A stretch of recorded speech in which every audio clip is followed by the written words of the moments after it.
He was Hollywood's legendary tough guy star, the actor who captivated crowds in The Public Enemy and Angels with Dirty Faces. Audiences adored him for his authentic presence on screen, his genuine intensity, and the feeling that he was always completely real. But beneath that triumph lay a harsh reality hidden from view. A stunning new compilation has surfaced, exposing the 5 individuals James Cagney loathed the most throughout his life. These weren't outsiders. They were his nearest allies, filmmakers, the folks he relied on. And in pursuit of stardom, they deceived him and turned against him. Once you learn their identities, you'll be stunned that you ever respected them. Number 1. Jack Warner, the studio executive Cagney could never pardon. James Cagney's fiercest adversary in the film world wasn't a fellow performer, but the individual who dictated his professional path. Jack Warner. As the leader of Warner Brothers from its formative years, Warner represented all that Cagney detested about the industry: avarice, authority, and mistreatment. Their conflict ignited soon after Cagney's breakthrough in The Public Enemy in 1931. Despite becoming the movie's standout sensation, Cagney remained trapped in a meager salary agreement as Warner insisted on exhausting schedules. Cagney believed he was viewed as a product, not a creator. Cagney eventually criticized the grueling labor demands and absurd overtime imposed by Warner. Warner brushed him off with a vicious comment. "You ought to be grateful I pulled you from the gutters. There are countless performers who'd do anything for your position." This affront, reducing Cagney to something replaceable, sparked a rage in him. Cagney had no desire to be merely another talent in Warner's collection. He demanded dignity. By 1935, Cagney reached his limit. Following a fiery dispute over restricted artistic control and an unjust penalty from Warner, Cagney took a drastic step. He abandoned Warner Brothers, joining Grand National Pictures and astonishing the whole business. This daring action wasn't merely a stand against Warner's dictatorial control, but a direct affront to Warner, who assumed he dominated the celebrity. In effect, Cagney defied the entire studio framework. Their bond never mended. As Cagney's fame climbed, Warner struck back by curbing his innovative contributions and pigeonholing him into repetitive criminal characters. Warner even released an autobiography labeling Cagney as problematic and unappreciative. Cagney's retort was equally cutting. Jack Warner would have excelled as a plantation master in the antebellum South. The struggle between Cagney and Warner went beyond finances. It was a fight for respect that inflicted a lasting wound on their connection. Number 2. Edward G. Robinson, the competitor who sought to ruin him. Cagney didn't merely dislike Edward G. Robinson, he despised him with an enduring fury that spanned years. And it wasn't solely about vying for parts. It was intimate. Robinson was the initial actor to threaten Cagney's status as the premier gangster in films, and Cagney refused to tolerate it. Everything began in 1931, when both rose to prominence with The Public Enemy for Cagney and Little Caesar for Robinson. Those films launched them to fame, but also put them on a path to confrontation that shaped their paths. Warner Brothers recognized the value in setting these two against one another, manipulating them like pieces on a board by offering the same opportunities to both and stoking rivalry. The first major rift occurred while shooting Smart Money in 1931.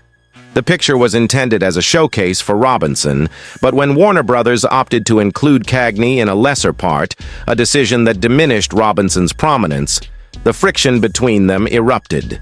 Robinson insisted on revisions to guarantee his role overshadowed all others, effectively sidelining Cagney. Cagney's part shrank to nearly non-existent. To him, this was intentional undermining. Cagney never absolved Robinson for it. He leveraged his growing influence to obstruct Robinson from ventures, making sure that regardless of Robinson's efforts, he'd never achieve equivalent acclaim or regard from Cagney. By 1938, the competition evolved when Cagney supposedly informed director Michael Curtiz during Angels with Dirty Faces casting, "It's him or me, and I'm the one filling theaters." Robinson, silently removed from contention, was excluded, but the individual assaults continued. The ultimate strike happened amid the Hollywood blacklist period. Robinson, facing heavy examination, collaborated with authorities. Cagney, sharing similar opposition to communism, declined to implicate others. Cagney never pardoned Robinson for yielding his principles amid duress. As Robinson's profession declined and Cagney's flourished, Cagney put it succinctly, "Eddie portrayed hard characters for years, but couldn't rise to the occasion when it counted." This wasn't mere competition. It was profound personal disloyalty. And for Cagney, Robinson had flunked his evaluation, and he always remembered. Number 3. Clark Gable, the monarch whose persona repulsed Cagney. Clark Gable was the single celebrity James Cagney simply couldn't endure. And unlike feuds stemming from deals or characters, this stemmed from something far more profound. Cagney considered Gable a phony. He abhorred how MGM crafted Gable as a blue-collar idol, when the authentic one was Cagney himself. The conflict originated at a confidential MGM event in the mid-1930s. Gable, encircled by journalists, boldly recounted tales of his rugged working-class roots.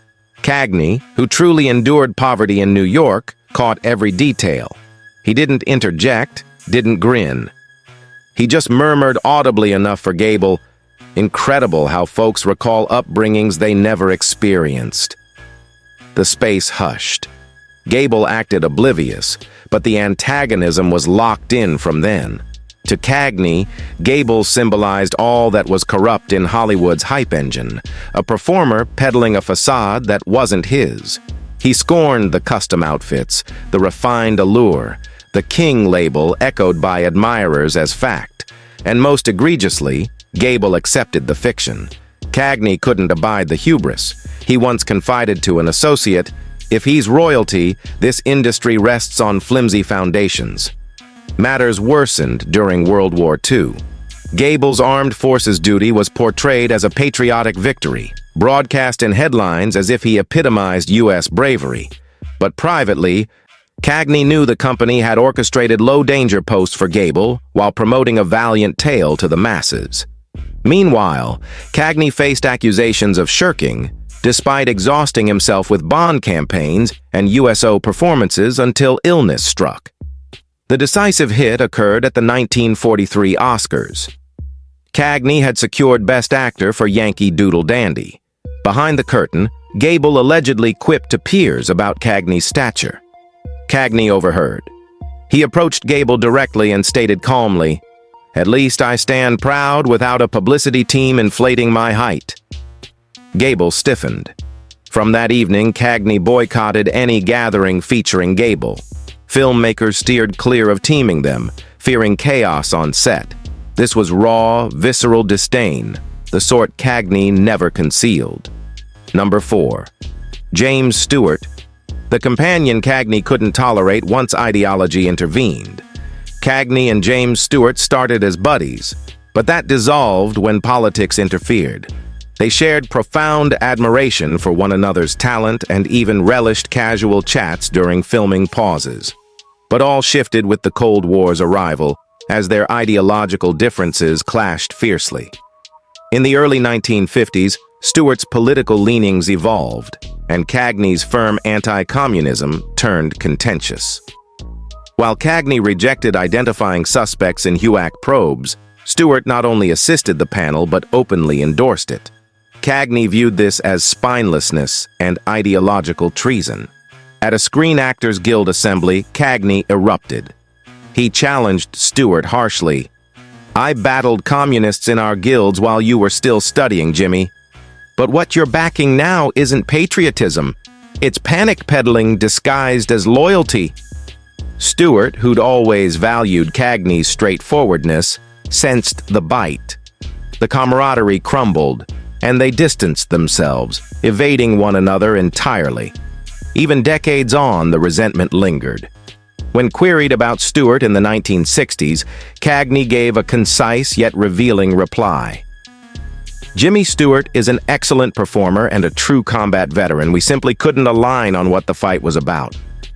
That captured Cagney's acknowledgement that their bond, like numerous industry ties, was fractured by shifting political currents. Number 5. Humphrey Bogart, the performer Cagney lacked admiration for. Why did James Cagney, Hollywood's hard-edged icon, detest Humphrey Bogart so intensely? It wasn't merely due to being rivals in crime films. It ran deeper. Cagney didn't just envy Bogart. He belittled him. Truthfully, Cagney couldn't bear Bogart's apparent phoniness, particularly regarding his tough guy facade. The hostility emerged early when Bogart, striving for footing, frequently played the criminal doomed by Cagney's hand.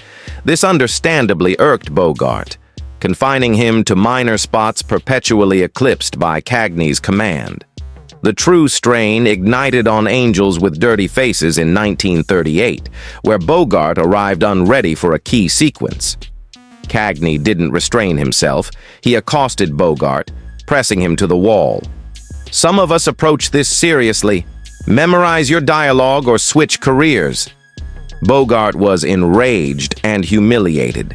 Yet Cagney's critique hurt because Bogart recognized its validity. This wasn't isolated. To Cagney, Bogart's indiscipline was offensive. He regarded Bogart as an inferior talent, someone with promise who squandered it. Circumstances altered with Bogart's success in The Petrified Forest in 1936. He forged a distinct on-screen identity, and Cagney, witnessing the growth, began to value him. But that failed to erase Cagney's bitterness.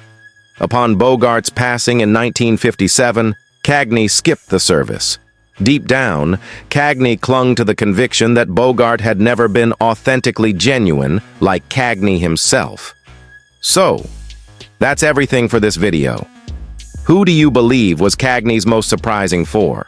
Share in the comments, and remember to like and subscribe for the upcoming thrilling episode of Hollywood History.